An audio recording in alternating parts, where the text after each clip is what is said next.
Hi అండి, అందరికీ నమస్కారం. ఈరోజు మనం ఈజీగా అయిపోయే పునుకులు రెడీ చేసుకుందామండి.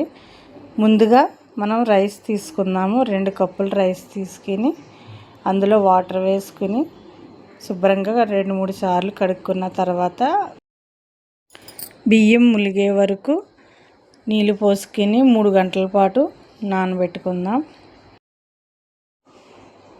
ఇలా మిక్సీలో వేసుకుని మనం గ్రైండ్ చేసుకుందామండి మెత్తగా.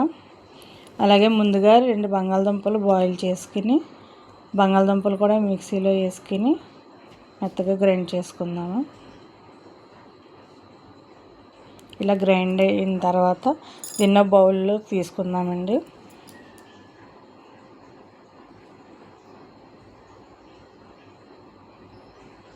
ఇలా బౌల్లోకి తీసుకున్నాక దీంట్లో కొంచెం పచ్చిమిర్చి, అలాగే కొత్తిమీర, జీలకర్ర, 1 స్పూను, రుచికి సరిపడా సాల్ట్ వేసుకుని కలుపుకుందామండి.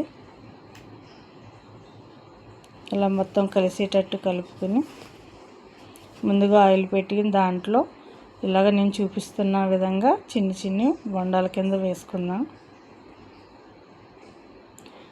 గోల్డెన్ కలర్ వచ్చిన దాకా ఫ్రై చేసుకుని సర్వింగ్ బౌల్లో సర్వ్ చేసుకుందామండి.